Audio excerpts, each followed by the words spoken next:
ஆடி மாதத்தில் செய்யக்கூடாத 10 விஷயங்கள் உண்மையா மூடநம்பிக்கையா? முழு விளக்கம். வணக்கம் நண்பர்களே. தமிழ் மாதங்களில் ஒரு தனி சிறப்பு பெற்ற மாதம் என்றால் அது ஆடி மாதம். தமிழ் மாதங்களில் மிகவும் புனிதமான மாதம் என்றால் அது ஆடி மாதம். ஆடிப்பட்டம் தேடி விதை, ஆடி அமாவாசை, ஆடி வெள்ளி, ஆடி கிருத்திகை, இப்படி ஆன்மீகத்தாலும் இயற்கையாலும் பாரம்பரியத்தாலும் நிறைந்த மாதம் தான் ஆடி. ஆனால் ஆடி மாதத்தில் திருமணம் செய்யக்கூடாது, புதிய வீடு குடியேறக்கூடாது, புதிய தொழில் தொடங்கக்கூடாது, பயணம் கூட வேண்டாம். இப்படி ஏராளமான விஷயங்களை நம் பெரியவர்கள் சொல்லி வந்திருக்கிறார்கள். இவை அனைத்தும் உண்மையா அல்லது காலப்போக்கில் உருவான மூடநம்பிக்கைகளா? இந்த வீடியோவில் ஆடி மாதத்தில் செய்யக்கூடாது என்று சொல்லப்படும் 10 விஷயங்களின் பின்னால் இருக்கும் உண்மையான காரணங்களையும் ஆன்மீக விளக்கங்களையும் பார்க்கலாம். கடைசி வரை பாருங்கள். உங்களை ஆச்சரியப்பட வைக்கும் தகவல் இறுதியில் காத்திருக்கிறது. இந்த மாதம் வந்தாலே திருமணம் வைக்காதே, புது வீடு வாங்காதே, புது தொழில் தொடங்காதே, பயணம் வேண்டாம், இது செய்யாதே, அது செய்யாதே என்று பலரும் பல விதமான அறிவுரைகளை சொல்வார்கள்.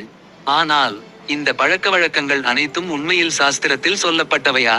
அல்லது நம் முன்னோர்கள் அந்த காலத்தின் வாழ்க்கை முறை, விவசாயம், காலநிலை, உடல்நலம் மற்றும் சமூக நலனை கருத்தில் கொண்டு உருவாக்கிய நடைமுறைகளா?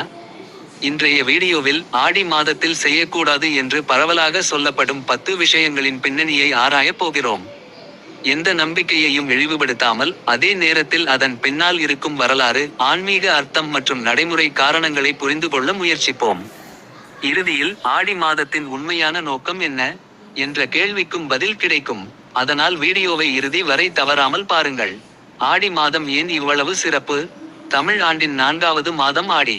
இந்த மாதத்தில் சூரியன் கடக ராசியில் சஞ்சரிக்கிறார். ஆன்மீக மரபில் இந்த காலம் அம்மன் வழிபாட்டிற்கு உகந்ததாக கருதப்படுகிறது. ஆடி வெள்ளி, ஆடி செவ்வாய், ஆடி அமாவாசை, ஆடிப்பெருக்கு, ஆடி கிருத்திகை, இவை அனைத்தும் தமிழர் பாரம்பரியத்தில் முக்கியமான நாட்கள். மழைக்காலம் தொடங்கும் இந்த பருவத்தில் நிலமும் நீரும் விவசாயமும் புதிய உயிர் பெறுகின்றன. அதனால் இயற்கைக்கு நன்றி செலுத்தும் மாதமாகவும் ஆடி கருதப்படுகிறது. 1. திருமணம் செய்யக்கூடாதா? பல வீடுகளில் இன்று வரை ஆடி மாதத்தில் திருமணம் நடத்துவதில்லை.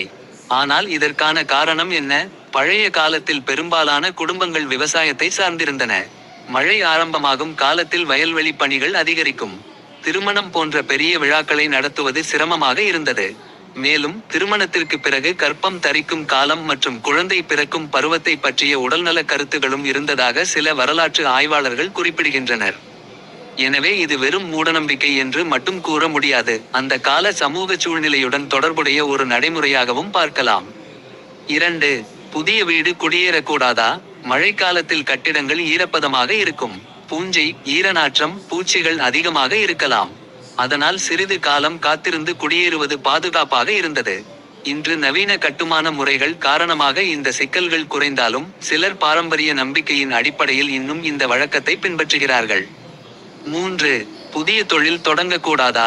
விவசாயம் முக்கியமாக இருந்த காலத்தில் ஆடி மாதத்தில் மக்களின் கவனம் வயல்களில் இருந்தது. வணிக பரிவர்த்தனைகள் மந்தமாக இருந்திருக்கலாம். அதனால் புதிய முதலீடுகளை தள்ளி வைப்பது ஒரு பொருளாதார முடிவாக இருந்தது. இன்றைய பொருளாதார சூழலில் ஒரு தொழில் வெற்றி பெறுவது சந்தை ஆய்வு, திட்டமிடல் மற்றும் உழைப்பை பொறுத்தது. 4. தங்கம் வாங்கக்கூடாதா? சிலர் ஆடியில் தங்கம் வாங்கக்கூடாது என கூறுவார்கள். ஆனால் இதற்கான தெளிவான சாஸ்திர ஆதாரம் இல்லை. மாறாக இன்றைய காலத்தில் ஆடி மாதத்தில் பல வணிக நிறுவனங்கள் சிறப்பு சலுகைகளை அறிவிக்கின்றன. எனவே இது குடும்ப மரபு அல்லது தனிப்பட்ட நம்பிக்கையை பொறுத்த விஷயம். 5. நீண்ட பயணம் தவிர்க்க வேண்டுமா?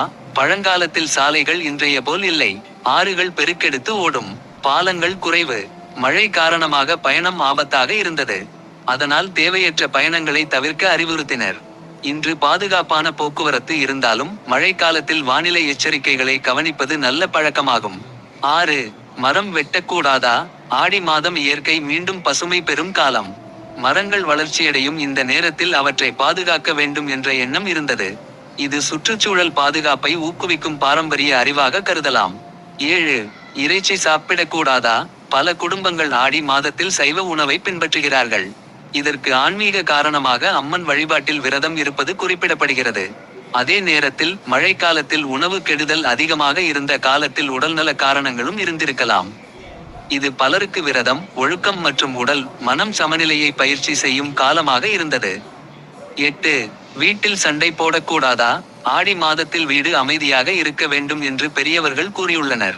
இதன் நோக்கம் குடும்ப ஒற்றுமை, மன அமைதி மற்றும் நல்லிணக்கத்தை வளர்ப்பதாகும். இது எந்த மாதத்திற்கும் பொருந்தக்கூடிய நல்ல வாழ்க்கை நெறி. 9.